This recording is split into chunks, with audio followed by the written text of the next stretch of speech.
L'importance ou l'utilité du mariage est déterminée par son essence. Dans Genèse 1, 26, il est difficile donc de parler du mariage sans parler de son origine, de sa genèse. Dans Genèse 1, 26, Dieu a un projet. Dieu a une pensée, Dieu a un rêve. Dieu a une vision pour l'homme. Et donc, il dit, faisons l'homme à notre image, selon notre ressemblance. Et qu'il domine sur les poissons de la mer, sur les oiseaux du ciel, sur les bétails, sur toute la terre et sur tous les reptiles qui rampent sur la terre. Voici le dessein de l'homme, selon Dieu. Voici la vie de l'homme, selon Dieu. Qu'il domine, qu'il soit à notre image, mais qu'il ne se limite pas là, mais qu'il domine, qu'il règne, qu'il assujettisse. C'est le plan de Dieu. Mais nous voyons quelque chose d'étrange. Dans Genèse 2,15, du même livre, Genèse 2,15, nous voyons là que Dieu crée l'homme. La Bible dit, Dieu prit l'homme et le plaça dans le jardin d'Éden pour le cultiver et pour le garder. Et pourtant, dans le verset 1 à 26, le Seigneur manifeste sa volonté, celui de voir l'homme dominer, assujettir. Mais quand il crée Adam, il place Adam dans le jardin d'Éden, il lui dit garde et cultive. Il ne lui dit pas domine et assujettis. Il commence d'abord par lui dire garde et cultive. Écoute-moi très bien, si Dieu a prévu à ce que tu te maries, tant que tu seras célibataire, tu dois garder et cultiver. Tant que tu seras célibataire, il y a des choses qui ne s'accompliront pas dans ta vie. Ces choses attendent d'abord le mariage. Si l'Éternel t'a destiné au mariage. Ainsi, Dieu ne dit pas à Adam, je t'ai créé pour dominer. Dieu ne dit pas à Adam, je t'ai créé pour assujettir. Dieu dit à Adam, garde et cultive. Mais le rêve de Dieu, il ne le révèle pas encore. Il ne le sort pas encore. J'aimerais ouvrir une parenthèse ici pour dire, jeune sœur, pendant les moments de célibat, ce sont des moments où tu dois garder et cultiver. Tu dois agir, tu dois entreprendre, tu dois être en action, tu dois faire quelque chose. Lorsque on attend sans rien faire, l'attente devient longue. Il faut éviter. Pourquoi des fois nous voyons les filles agitées, les jeunes sœurs agitées dans l'église? Elles remplissent le département de l'intercession. Vous pensez qu'elles sont là pour intercéder pour l'église? Non. Le problème c'est quoi? Où est mon mari? Bien aimé, tu sais pourquoi tu es agité? Tu sais pourquoi tu as l'impression que le temps est long? Parce que tu ne fais rien. Dieu a d'abord dit à l'homme, garde et cultive. En tant que jeune sœur, tu dois apprendre pendant le temps des célibats de garder et de cultiver. L'homme de même, pendant le célibat, c'est un temps où tu dois garder et cultiver. Nous voyons alors que quelque chose se passe. En dehors du fait que Dieu a dit à Adam de garder et de cultiver, Dieu lui a aussi dit que tu ne dois pas manger à l'arbre, au fruit de l'arbre du bien ou du mal. Donc, en dehors de l'ordre qu'Adam avait reçu de garder et de cultiver, il y avait aussi l'instruction, il y avait aussi l'interdit. Lorsqu'on est célibataire, il y a des interdits à respecter. J'aimerais rappeler ici à quelqu'un que l'interdit qu'Adam avait été de ne pas manger aux fruits de la connaissance du bien et du mal. Adam l'avait mangé quand il était marié. Mais il y a un problème aujourd'hui. C'est qu'il y a des célibataires qui touchent à l'interdit alors qu'ils sont encore célibataires. Ils n'attendent même pas le mariage pour toucher à l'interdit. Ils touchent pendant qu'ils sont célibataires. Je veux dire à un célibataire, le péché est loin de la bénédiction. Le péché peut te faire rater l'homme de ta vie, la femme de ta vie.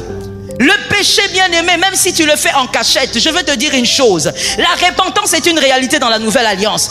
La repentance nous permet de revenir à Dieu, d'être pardonné de nos péchés. Mais écoute et retiens pour la vie. La repentance ne permet pas que le cheveu de Samson pousse le même jour. Lorsqu'il y a repentance, tu es pardonné, tu es purifié. Mais il y a des grâces que tu as perdues qui ne reviendront pas de sitôt. Il y a des faveurs que tu vas perdre que tu ne vas plus récupérer. Il y a une onction que tu vas perdre, que tu risques de ne plus jamais récupérer. Oh bien-aimé, j'ai envie de dire à quelqu'un ceci. Il y a à cause de la vie de célibat, parce que tu n'as pas su respecter certains interdits, tu as touché au péché. Bien-aimé, il y a certaines choses que tu envieras demain. Le Seigneur te l'avait donné. Mais pourquoi tu envies? Pourquoi tu envieras? Parce que tu as joué avec l'interdit pendant ton célibat. Je dis à un célibataire, pendant ce temps-là, garde et cultive et respecte les interdits. Que Dieu bénisse celui qui a entendu. Garde et cultive, respecte les interdits. Parce que toucher à l'interdit te éloigne de la grâce, te éloigne de la faveur, te éloigne de la bénédiction divine. Maintenant, voici ce qui se passe. Toujours dans le livre de Genèse, chapitre 1, versets 27 à 28.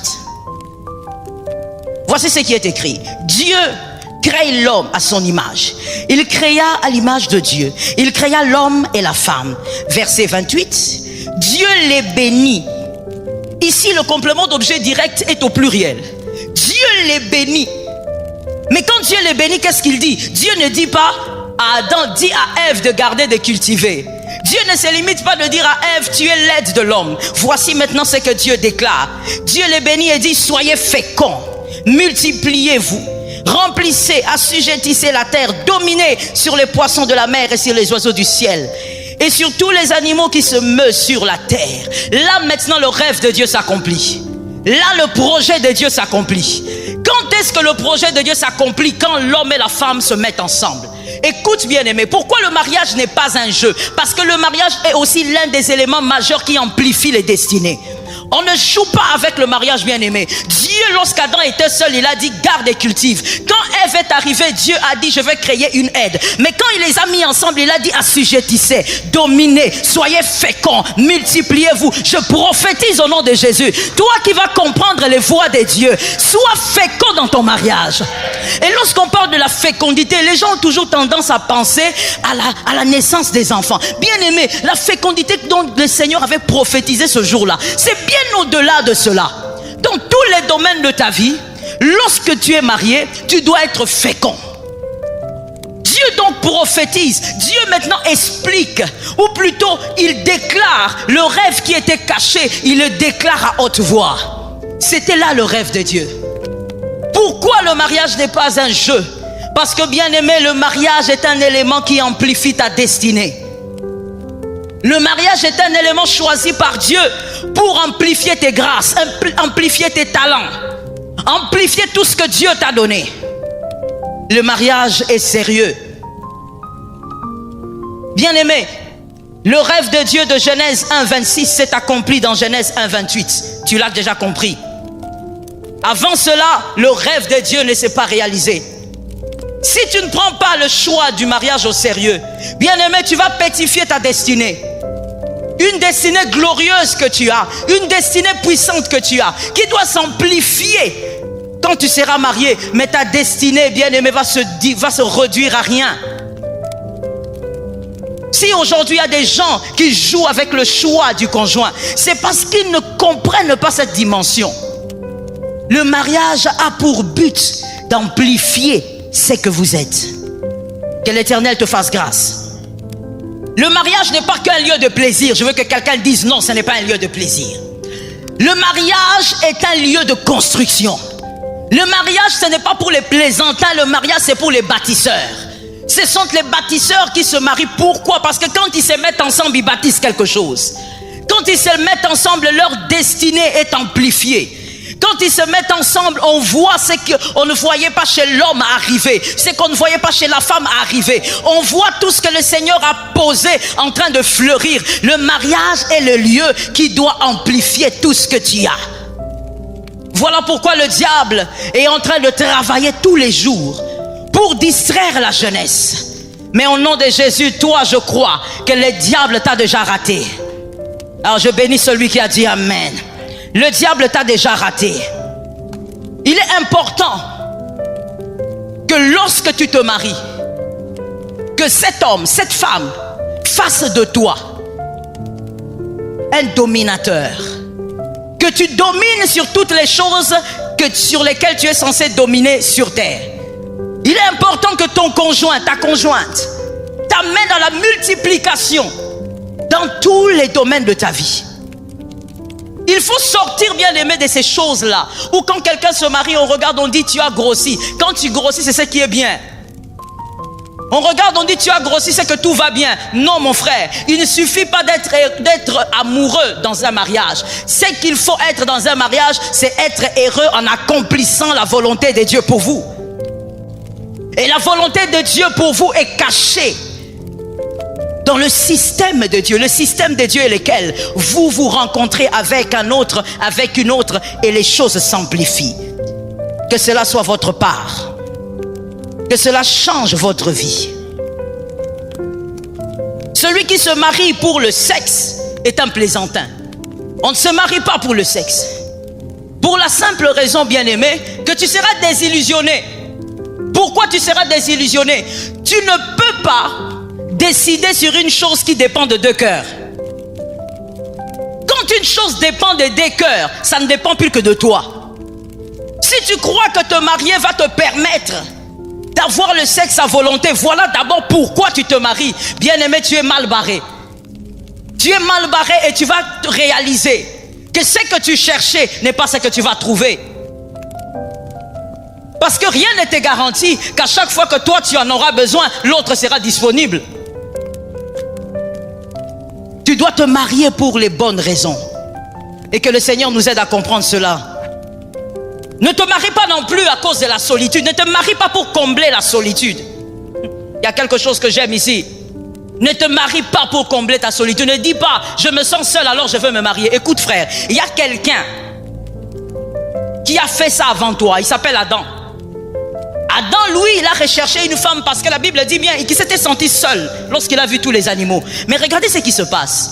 Lorsqu'Adam pense que Ève va combler sa solitude, Ève aussi a une autre manière de combler sa solitude, c'est de causer avec le serpent. Celui que toi tu vas épouser pour combler ta solitude aura aussi sa manière de combler sa solitude. Fais attention.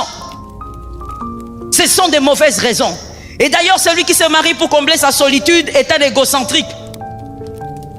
Tu dois guérir de ça. C'est un danger.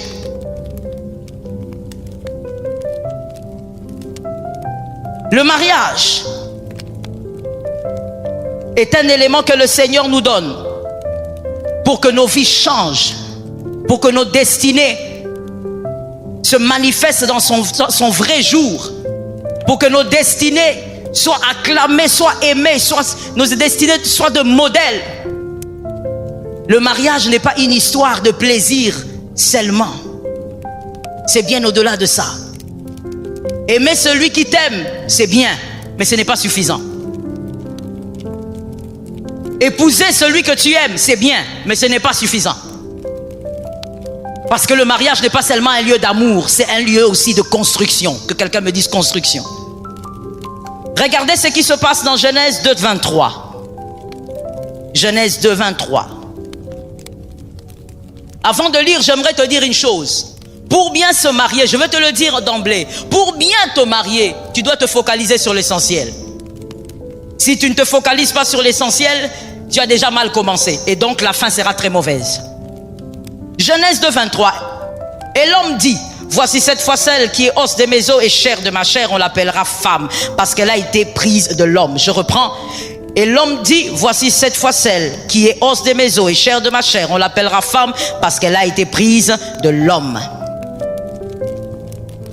Écoute-moi mon frère, ma soeur, écoute-moi tellement bien que oublie celui qui est à tes côtés.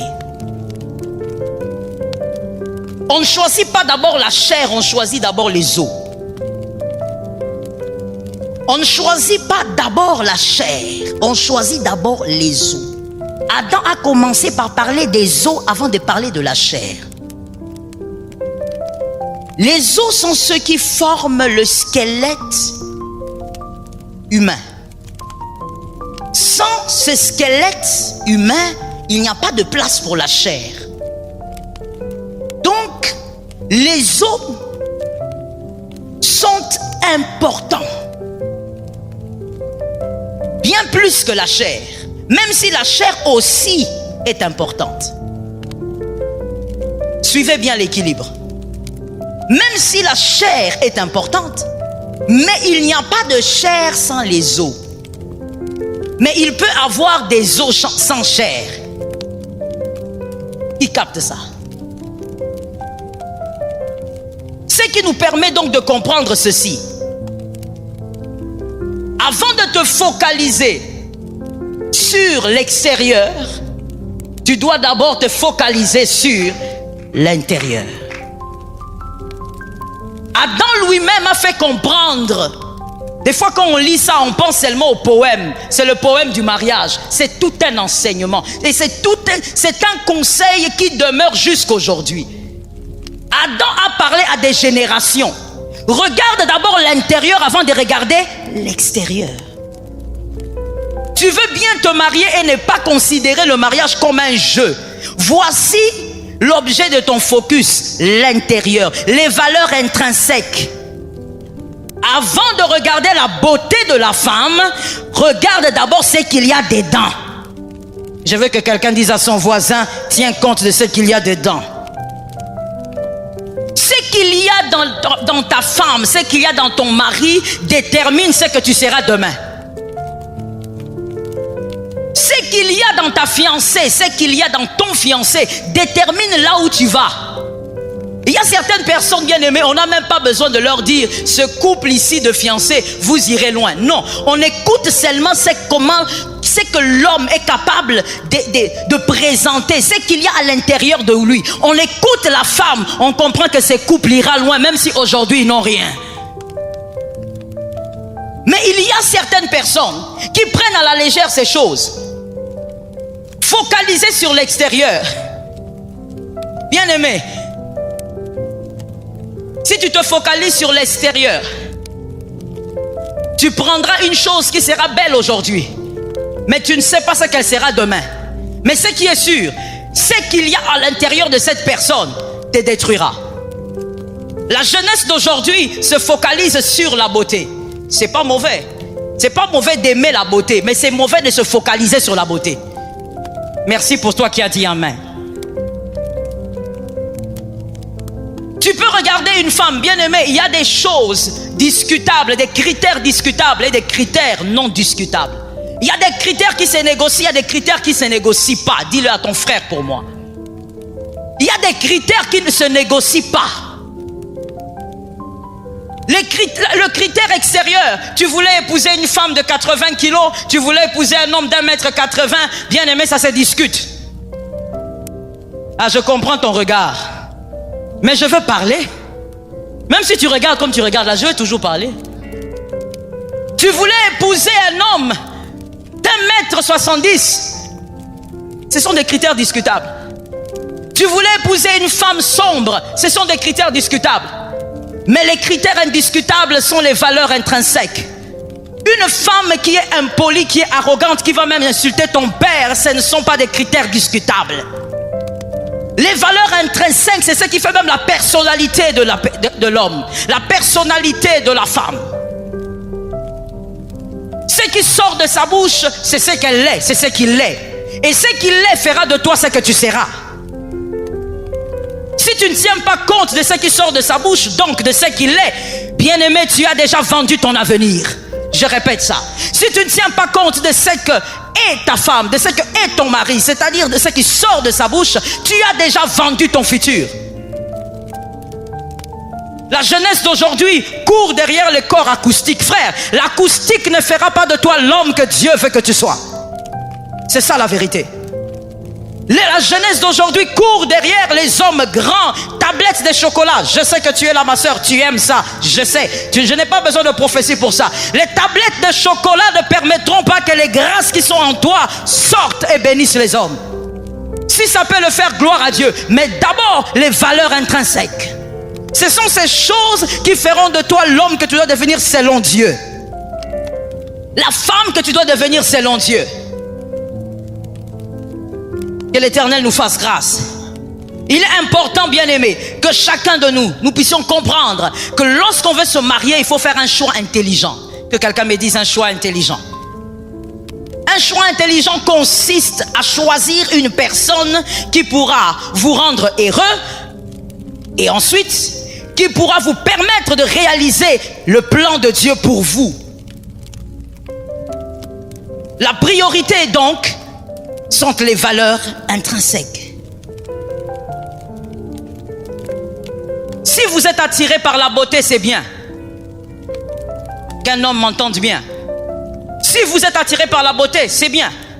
Mais lorsque vous arrivez près de cette beauté, si à l'intérieur de cette beauté, il n'y a pas les valeurs qu'il faut fouiller, mêmement pour la femme, Être attiré par la beauté, c'est très bien. Mais auprès de cet homme beau, s'il n'y a pas les valeurs intrinsèques qui crient, fouillez cet homme. C'est une destruction. Il est important d'agir comme Adam. Voir d'abord les os, ensuite la chair. Ce ne sont pas les beaux yeux de Rebecca qui ont révélé à Rebecca que l'aîné selon Dieu, c'était Jacob. Non. C'était pas la belle taille de Rebecca. Qui ont révélé à Rebecca que voilà, dans ton sein, il y a 2 nations. Non, non. Sois belle comme tu veux. Mais si tu n'es pas capable d'aimer écouter Dieu, tu ne pourras pas orienter tes fils comme Rebecca. Qu'est-ce qui a donc fait que le fils de la promesse, Jacob, saisisse l'héritage? Ce sont les valeurs intrinsèques de sa mère. La capacité d'écouter Dieu, l'amour pour l'écoute. Ce ne sont pas les choses extérieures. Toute une nation dépendait de Jacob. Aujourd'hui, nous disons le Dieu d'Israël, le Dieu de Jacob. Toute une nation dépendait de cet homme-là pour vivre la volonté de Dieu. Le prémisse des dieux selon l'ancienne alliance dépendait d'une seule femme, Rebecca. Mais comment elle a pu comprendre qu'il s'agit de Jacob? C'est lui l'aîné selon Dieu. Elle avait des valeurs. En d'autres termes, Isaac n'a pas épousé simplement une jolie dame. Isaac avait une femme qui avait des valeurs. Et ce sont ces valeurs qui ont pu amplifier même le devenir de Jacob. J'ai dit à un homme, à une femme, que la personne que tu choisiras soit capable d'amplifier même la destinée de vos enfants. Alors que cela soit ta part si tu l'as reçu. L'être humain a tendance, ça je sais, tout le monde est comme ça.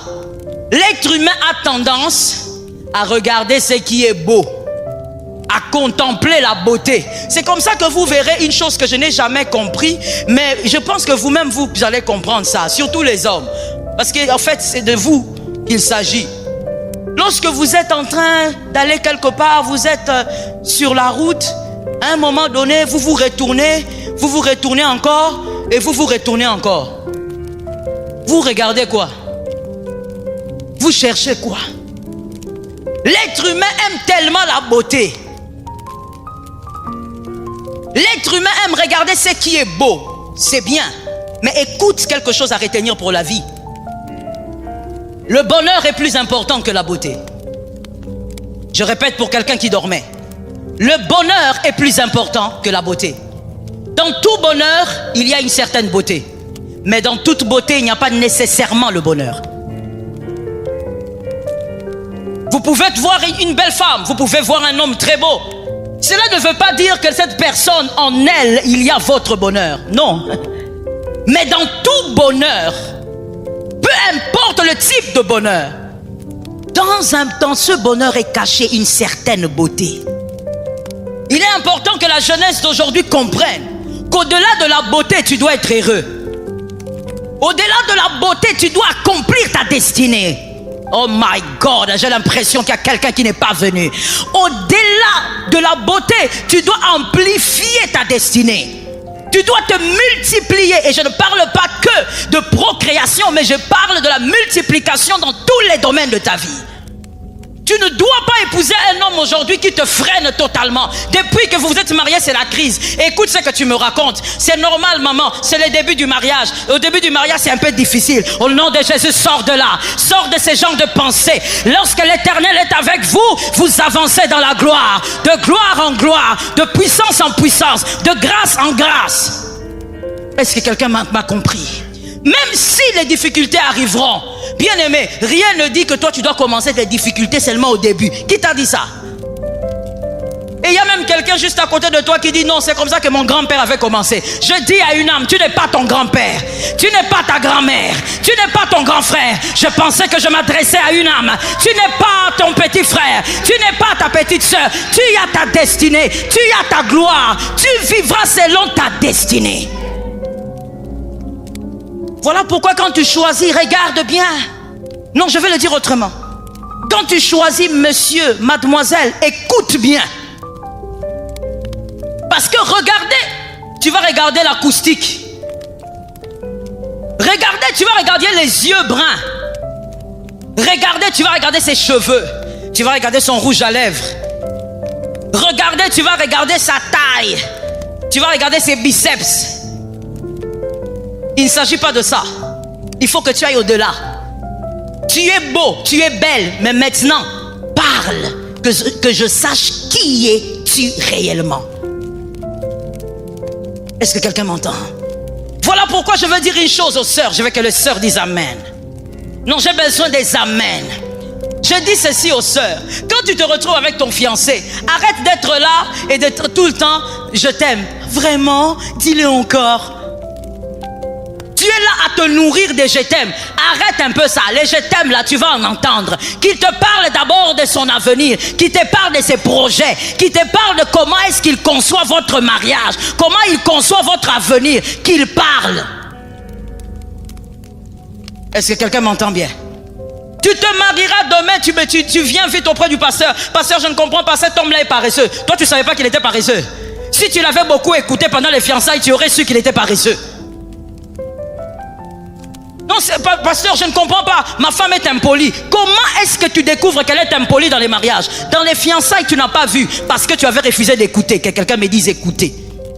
Tu dois écouter, c'est-à-dire te focaliser sur les véritables critères. Te focaliser sur la chose même qui va t'amener au-delà de tes limites. Que le Seigneur nous fasse grâce. N'oublie pas ceci, c'est aussi à retenir pour la vie. Tout ce qui peut t'ascenser peut aussi te rabaisser. Tout. Toute chose qui a la capacité de t'élever a aussi la capacité de te rabaisser. Je vais essayer d'expliquer, tu vas comprendre. Regarde même l'ascenseur. L'ascenseur n'a pas que l'habilité de t'amener au 15e niveau. L'ascenseur peut aussi te descendre au rez-de-chaussée. Te descendre là très bas. Le mariage a pour but d'amplifier ta destinée, d'amplifier tes grâces, d'amplifier tes talents, d'amplifier tout ce que le Seigneur a mis en toi. Mais si tu prends le mariage pour un jeu, le mariage va te rabaisser. Le mariage va te détruire, va te faire disparaître. Regarde cet homme qu'on appelle Salomon. Le sage Salomon. Il n'y en a pas eu comme lui. En dehors du Christ, évidemment. Mais Salomon, bien aimé, lorsque tu lis bien ta Bible, tu verras que Salomon a fini en train d'adorer les idoles. Comment un homme qui a vu la main de Dieu, comment un homme qui a vu le feu descendre, consumer le sacrifice, comment il peut aller adorer les idoles à cause du mariage?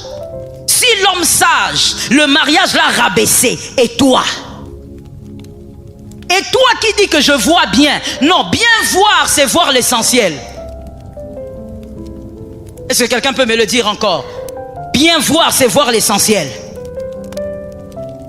Si tu me dis je vois bien, si tu me dis maman, j'analyse, j'observe la sœur, observe l'essentiel.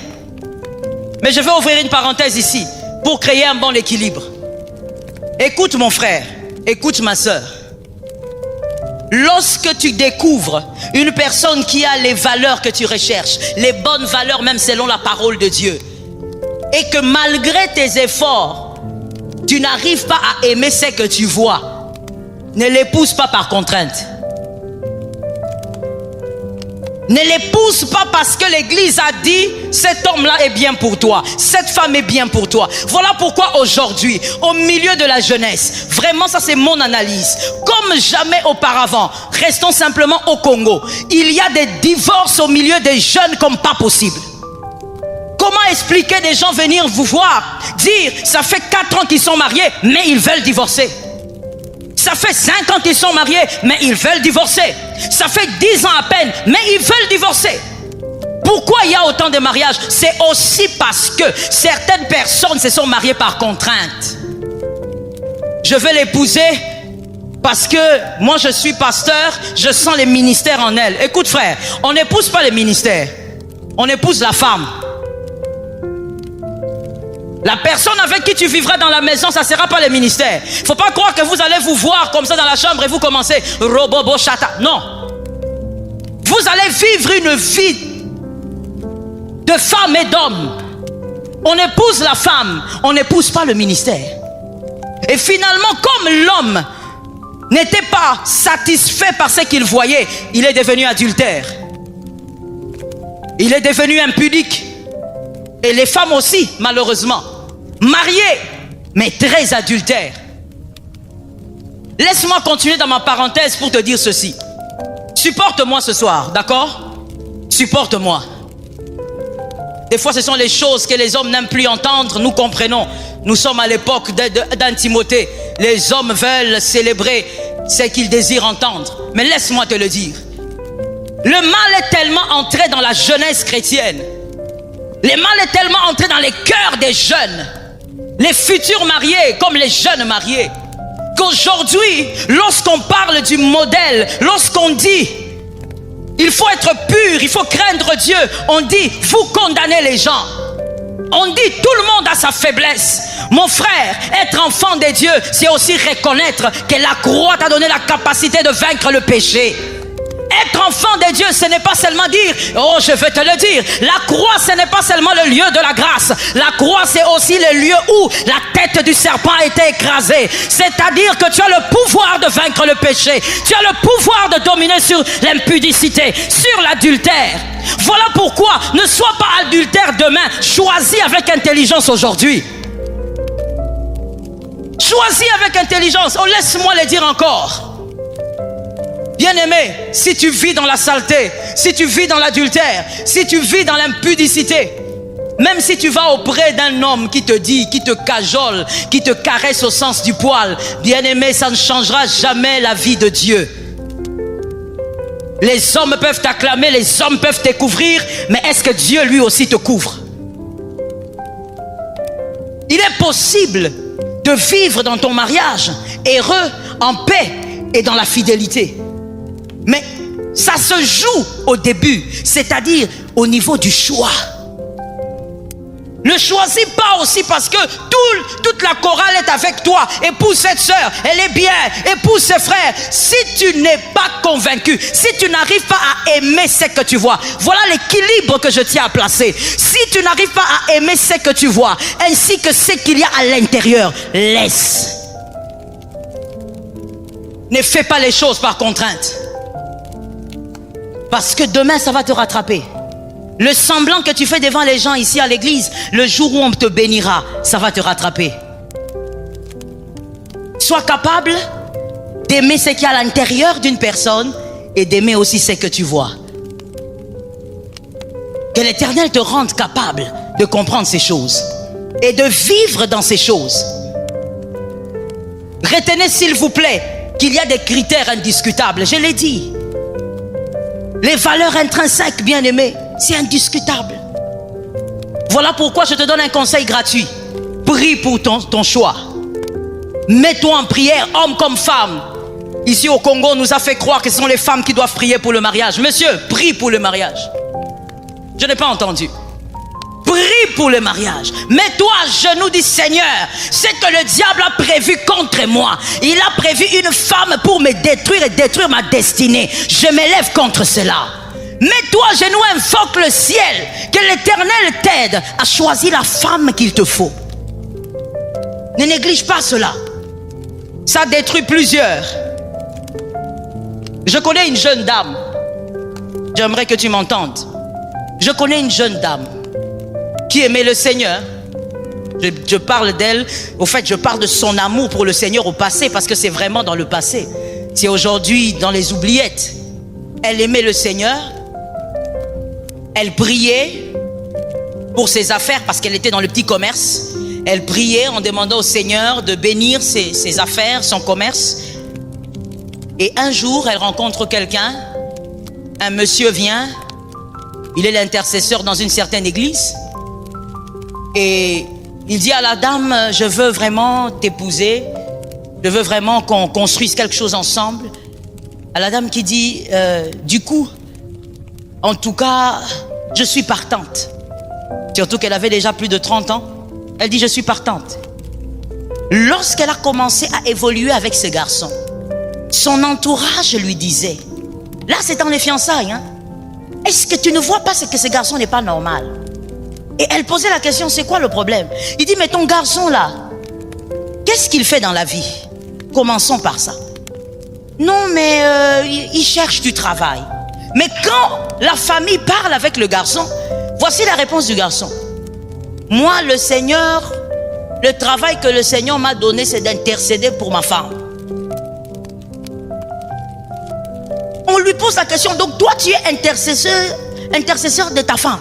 Il dit oui, moi j'intercède seulement pour elle, pour qu'elle réussisse dans son commerce. C'est ça mon travail.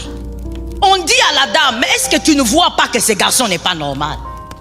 Est-ce que tu ne vois pas que toi, tu es la femme et l'homme en même temps dans votre relation? Est-ce que tu ne vois pas que ces garçons ne t'apportent rien? Non, ne dites pas ça. Ces garçons m'apportent l'onction. Mademoiselle, l'onction tu peux aller chercher toi-même. Toi qui as dit elle-même, vois la gloire de Dieu. L'onction, mademoiselle, tu peux aller chercher toi-même. Depuis que le voile a été déchiré du temple à la mort du Christ, nous tous, nous pouvons accéder à cet endroit-là. Tu n'as pas besoin que quelqu'un aille chercher l'onction pour toi. On a dû parler à cette sœur, mais évidemment, quand une femme est amoureuse de la mauvaise manière, c'est-à-dire amoureuse avec le cœur sans la tête. Je dis à un homme, à une femme, quand vous êtes amoureux, soyez-le aussi avec la tête. Pas seulement avec le cœur. Finalement, qu'est-ce qui se passe? Il se marie. Et quand il se marie, déjà au niveau du mariage, c'est la fille qui a donné l'argent pour la dot. On évolue? Et ensuite, c'est la fille qui a acheté la veste et autres pour l'homme le jour du mariage. Elle appelait ça de l'amour. Quand ils se sont mariés, une année après, l'homme a commencé à manifester maintenant ce qu'il était. Il a commencé à demander à la femme de l'argent pour soigner sa mère qui est au village. Il demande de l'argent pour soigner son oncle qui n'a jamais vu. Il demande de l'argent pour que sa tante commence un commerce. Jusqu'à ce que la femme était à plat. Elle n'avait plus rien. Ils ont commencé à traverser des moments très difficiles financièrement. Et un jour, le monsieur qui lui dit, je vais en prière, je vais prier pour toi. La femme est restée 2 jours, 3 jours, 4, 1 semaine, 2 semaines. Le monsieur qui est allé en retraite ne revient pas. On appelle ça retraite bloquée. La femme a dit jamais, je vais aller là-bas. Je connais leur église, je vais aller. La femme arrive, elle dit je cherche tel. On lui dit oui, vas-y là-bas, vers le coin de l'église, tu vas le trouver. Elle arrive là, elle trouve l'homme avec une autre fille, en train de causer de manière très étrange. C'était pas une causerie entre frères et sœurs, ça. Et la femme qui pose la question, mais qu'est-ce qui se passe ici? L'homme qui dit, attends, je sens l'onction. Attends. Est-ce que je peux parler à quelqu'un? Est-ce que je peux parler à quelqu'un? Je dis à un homme, à une femme, non, précisément d'abord aux femmes. Je dis à une femme que personne n'est intimide. Le Saint-Esprit là, c'est pour nous tous. Il habite en nous tous. Autant il agit là-bas, il agit chez toi. Non, je n'ai pas entendu une sœur capter. Autant il agit chez un prophète, il peut agir chez toi. Le Saint-Esprit qui est dans l'autre n'est pas le petit frère de celui qui est en toi ou même le grand frère. Celui qui est en toi est aussi puissant que celui qui est en l'autre. J'étais en train de dire que vous avez le même esprit. Ou encore mieux, nous avons le même esprit. La sœur est allée dans un coin attendre que le prieur termine son travail. Quand il a terminé, il vient vers la sœur, il lui dit, j'avais oublié de te dire, il commence par dire qu'il avait oublié. J'ai oublié de te dire que le Seigneur m'a montré une vision forte. Et cette vision forte est laquelle? J'ai fait ce que je devais faire dans ta vie. Le Seigneur m'a dit qu'il faut que je prenne une autre femme. Toi, en tout cas, la mission est terminée. C'était un mariage ou un coaching? Et même quel type de coaching qui ramène la personne très bas? Laisse-moi dire à une femme, laisse-moi dire à un homme, quand quelqu'un s'approche de toi pour le mariage, il t'a trouvé au premier niveau, qu'il t'amène au 15e niveau. Il t'a trouvé au rez-de-chaussée, qu'il t'amène au 7e niveau. Tu ne peux pas rencontrer quelqu'un.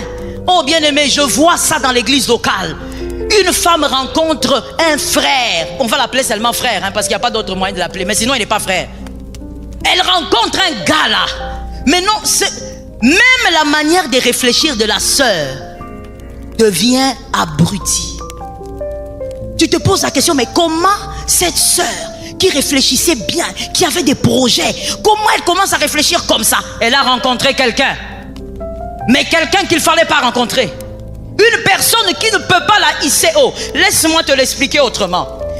Bien-aimé, lorsque tu appelles une fille de 3 ans, tu demandes à cette petite fille de 3 ans de me soulever, elle va le faire? Merci. Mais si tu appelles quelqu'un qui a au moins 120 kilos de me soulever, il va le faire? Parce que tout le monde ne peut pas te hisser. Il y a des gens, même si tu le rencontres, même si c'est une personne qui est éloquente, elle ne peut pas amplifier ta destinée. À chacun la taille qui peut amplifier sa destinée. Tu ne peux pas te coller à n'importe qui. Voilà pourquoi il y a des gens, bien aimés, même si la personne n'est pas mauvaise, mais le problème c'est quoi? Elle n'a pas le poids, ni le poids spirituel, ni les valeurs qu'il faut pour amplifier ta destinée, pour te hisser. Ce n'est pas que c'est une mauvaise personne, mais toi tu as mal choisi. Lorsque tu choisis, regarde bien, écoute bien. Est-ce que cette personne est capable de t'élever et amplifier ta destinée? Bien parler avec quelqu'un ne veut pas dire que c'est la personne qu'il faut. Une personne qui te fait rire tous les jours, ça ne veut pas dire que c'est la personne qu'il faut. La personne qu'il faut, c'est cette personne qui a la carrure qu'il faut pour amplifier ta destinée. Et là, bien aimé, tu dois te focaliser sur l'essentiel, les valeurs intrinsèques. Que le Saint-Esprit nous fasse grâce. Que le mariage ne te rabaisse jamais. Que le mariage ne te diminue pas. Que le mariage ne te fasse pas disparaître. Combien de fois j'ai vu des femmes se marier, après le mariage, elle ne vient plus à l'église. On ne la voit pas. Et quand tu lui poses la question, maman, il est écrit, femme, soyez soumise. Donc toi, en te mariant, tu savais que tu allais épouser un rebelle qui allait t'éloigner de l'église. Tu savais que tu allais épouser un rebelle et devant qui tu serais obligé de te soumettre. Ma sœur, attention. Choisis bien. Pour vivre cette amplification, ne faites pas un choix passionnel. Le choix passionnel emprisonne vos émotions. Vous risquez demain de vivre dans une prison dorée. Tout le monde à l'église, quand tu entres, ils se disent, oh là là, ils sont mignons. C'est toi qui les trouves mignons. Eux-mêmes, ils ne se trouvent pas mignons. Et même dans leur cœur, ils regrettent pourquoi ils se sont mariés. Oh, dans les mariages, il y a beaucoup de choses. Des fois, vous verrez 2 personnes entrer ensemble là, parce qu'ils se sont mariés le dimanche passé à l'église, main dans la main. Si seulement vous saviez qu'ils n'ont pas dormi ensemble. Ça, vous ne le saurez pas. Les secrets du dédain. Que quelqu'un me dise les secrets du dédain. Tu vas regarder, tu vas dire, non, moi aussi, il faut que je me marie comme le frère. J'admire son couple. Ce que tu ne sais pas, c'est que le frère là, il a des insomnies à cause des problèmes qu'ils ont dans le foyer. Refuse de choisir de manière passionnelle. Refuse de vivre dans une prison dorée. Refuse ça. Le mariage, c'est pour toute la vie. Voilà pourquoi je bénis encore la jeunesse de cette assemblée. Parce qu'avec ces genres de thèmes, bien aimé, c'est pour t'aider à ne pas commettre des erreurs. Parce que si on bénit ton mariage ici, c'est fini.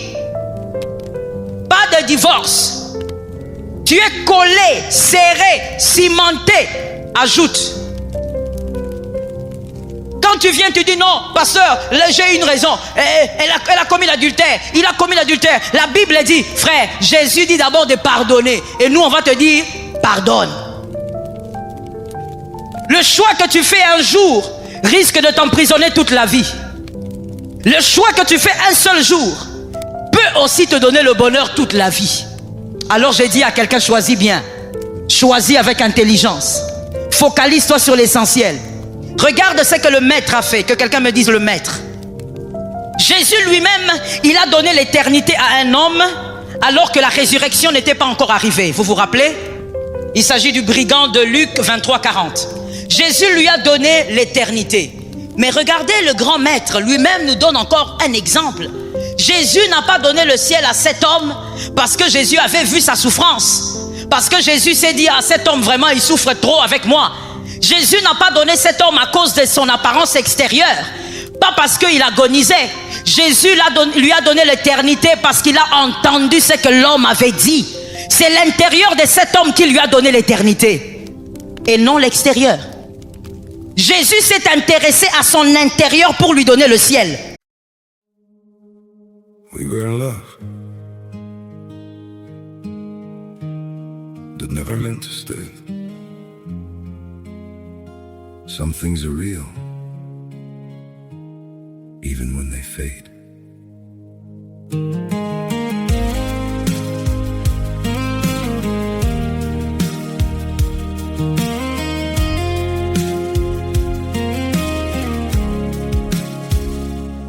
I used to think if we kept holding on, we could bend the truth somehow. But love can't fight what's pulling us apart, and it's breaking us down now.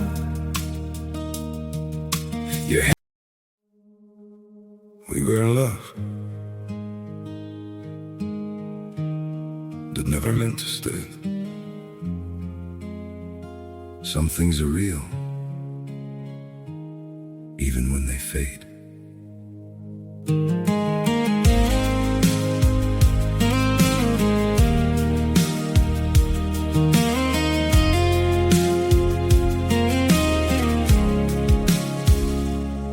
I used to think if we kept holding on, we could bend the truth somehow.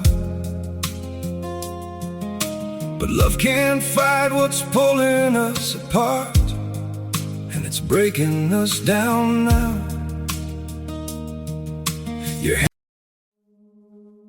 We were in love that never meant to stay.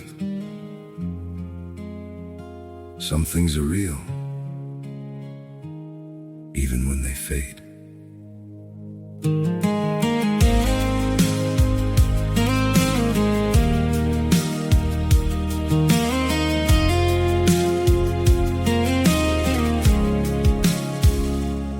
I used to think if we kept holding on, we could bend the truth somehow. But love can't fight what's pulling us apart, and it's breaking us down now. Et non à son extérieur. Aujourd'hui, tu dois te réveiller. Aujourd'hui, tu dois prendre d'autres décisions. Aujourd'hui, tu dois revoir un peu. Quand on est fiancé, bien-aimé, on peut se séparer, ce n'est pas un problème. Voilà pourquoi je dis aux sœurs, il faut se préparer moralement. Quand tu aimes un garçon, il ne faut pas venir après nous dire « Maman, j'ai tout donné. » Tu as tout donné pourquoi? C'est ton mari? On donne tout à ton mari.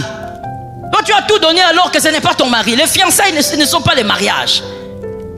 Les fiançailles, ça n'a rien à voir avec le mariage. C'est les débuts. Mais dans les fiançailles, on peut se séparer. C'est en étant marié qu'on ne peut pas se séparer. Choisis bien. Ne viens pas nous dire non, il y a des choses qui étaient cachées. Voilà pourquoi, dans ton choix, tu dois associer la prière. Ce que l'homme te cache, le Saint-Esprit peut te le révéler. Parce que ça tombe sur ta vie. Ce que l'homme te cache, la nuit tu peux dormir, tu vois un rêve. Le Seigneur vient te parler de ce qu'un homme cache. Si le Seigneur bien-aimé ne veut pas que tu prennes ce chemin, surtout si tu as l'habitude de te confier en lui, le Seigneur va t'arrêter d'une manière ou d'une autre. Est-ce que quelqu'un me capte? Que le Seigneur t'aide à faire un choix intelligent. Un choix intelligent vous permet d'avoir donc une vie équilibrée, de faire un choix équilibré. Vous êtes content ou contente face aux valeurs que la personne a, mais lorsque vous la voyez, vous êtes aussi satisfait. Est-ce que quelqu'un m'entend? Voilà pourquoi aussi, bien-aimé, je suis en train de chuter. Voilà pourquoi, lorsqu'on est enfant, on réfléchit comme un enfant. quand on devient adulte, il y a des choses qui doivent changer. Que cela entre dans l'âme de quelqu'un. C'est comme ça que l'apôtre Paul a dit, lorsque l'héritier est un enfant, il ne diffère en rien de qui? D'un esclave. Ça veut dire que même s'il pleure du matin au soir, il y a des choses qui sont à lui qu'on ne va pas lui donner. La belle voiture est à l'extérieur, c'est à lui, mais on ne lui donnera pas. Pourquoi au fait? Pourquoi l'apôtre Paul a parlé d'un enfant et de l'esclave pour dire que l'enfant ne peut pas hériter? C'est parce que l'enfant réfléchit selon son âge. L'enfant réfléchit selon son état. L'adulte aussi a une autre manière de réfléchir. Lorsqu'on est enfant dans la tête, parce que c'est ça aussi le problème avec la jeunesse. Tu peux avoir 40 ans, tu peux avoir 35 ans, tu peux avoir 22 ans. Mais dans ta tête, si tu es un gamin, tu es un gamin. Un gamin mais qui porte le pantalon, qui parle, mais tu es un gamin dans la tête. C'est-à-dire, toi, les critères extérieurs, tu les choisis comme un enfant. Écoutez un peu ces genres de critères. Non, mais je vous laisse libre. Je ne dis pas que vous devez changer d'avis, mais je vous fais seulement réfléchir. Un enfant, c'est celui qui dit, moi, vous savez, j'avais un fils spirituel comme ça, qui me disait, maman, ngaka metiola. Maman, moi, je ne peux pas épouser une femme qui n'est pas métissée. Non. Vous voyez les critères des enfants? C'est l'enfantillage. C'est celui qui pense que le mariage est un jeu. Celui qui dit non, non, non, moi il faut seulement une femme sombre. Est-ce que tu comprends ce que tu dis? Est-ce que tu comprends les enjeux? Est-ce que tu comprends de quoi il s'agit? Il ne s'agit pas de se limiter à la peau. Il ne s'agit pas de se limiter à la taille. Il s'agit d'une destinée qui est en jeu. Et ce qui est triste, c'est d'abord ta propre destinée qui est en jeu. La personne qui te permettra d'accomplir la volonté de Dieu. Cette personne-là, qu'elle soit sombre, qu'elle soit claire, qu'elle soit je ne sais pas comment, si c'est elle la personne, et si elle a les valeurs du Seigneur en elle, frère, réfléchis bien. Ma soeur, réfléchis bien. Ne fais pas un choix à cause des regards des hommes. Ça aussi, c'est la jeunesse. Vous choisissez pour que les autres acclament votre choix. Monsieur, votre femme, elle sera à vous. Ce n'est pas la femme du monde entier. Vous n'avez pas besoin que votre femme soit la plus belle du département. Non, moi je veux seulement celle-là. Pourquoi tu veux seulement celle-là? Parce que tu as des choix d'enfant. Tu es un enfant mais en pantalon. Tu es une fillette mais tu as 25 ans. Mais tu es une fillette. Dans la tête tu es une fillette. Tes choix sont les choix des enfants. Voilà pourquoi Dieu ne donne pas l'héritage. Tu pries, on t'a imposé les mains autant de fois. Mais l'homme ne vient pas. La femme aussi de ta vie ne vient pas. Parce qu'au fait, tu n'as pas l'âge de recevoir l'héritage. Dans ta tête, tu es un gamin. Tu as des choix qu'un homme adulte ne peut pas faire. Tu as des critères qu'un homme adulte ne peut pas faire. Vous savez, quand j'étais enfant, je ne pouvais pas avoir sur ma table les légumes, le poisson. Jamais. Quand ma mère insistait, je courais vers celui qui était l'intercesseur. C'était mon père. Mon père qui dit non, non, non, non, laissez-la. Et moi je suis contente. Je me réjouis. Je fais des mois et des mois, des années même. Je mange que la viande. On m'a même surnommé carnivore. J'étais contente. Tant que papa était là. C'est bon. Mais lorsqu'on a grandi et qu'on a compris les méfaits de la viande, personne ne m'a demandé d'arrêter. Moi-même. Dès que je vois ça, j'ai l'impression que vous voulez me faire du mal. Lorsqu'on grandit, les choix, les critères se modifient. Pourquoi? À cause des informations qu'on a. À cause des nouvelles informations, les choix se modifient. Les choix sont modélés. Parce qu'on a des nouvelles informations. Je dis à quelqu'un au nom de Jésus, ne sois pas un gamin en pantalon. Ne sois pas une fillette à 25 ans, à 22 ans, à 18 ans. Que les informations que les hommes de Dieu te donnent, et même dans ces séminaires, fassent un peu grandir ta façon de voir la vie, de voir le mariage, de voir l'homme de ta vie, de voir la femme de ta vie.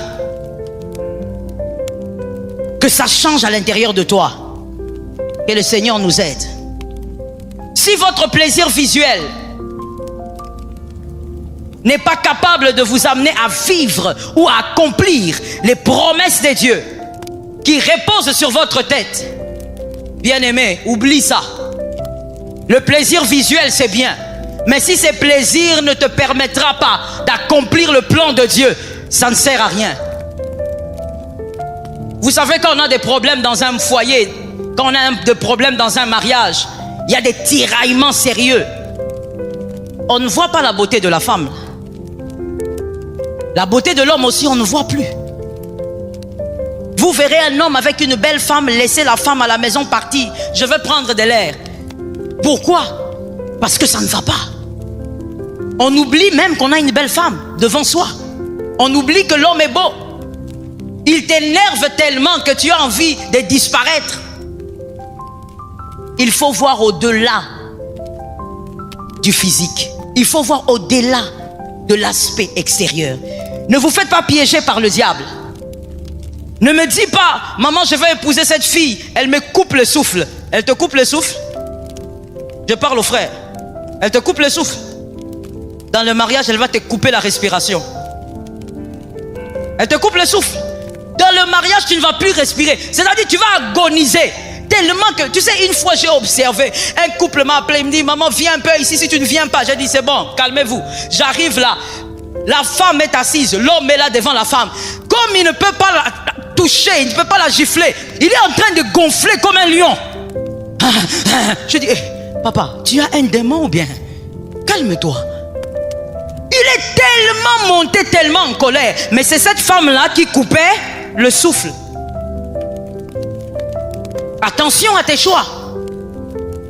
Va au-delà de l'enfance, grandis.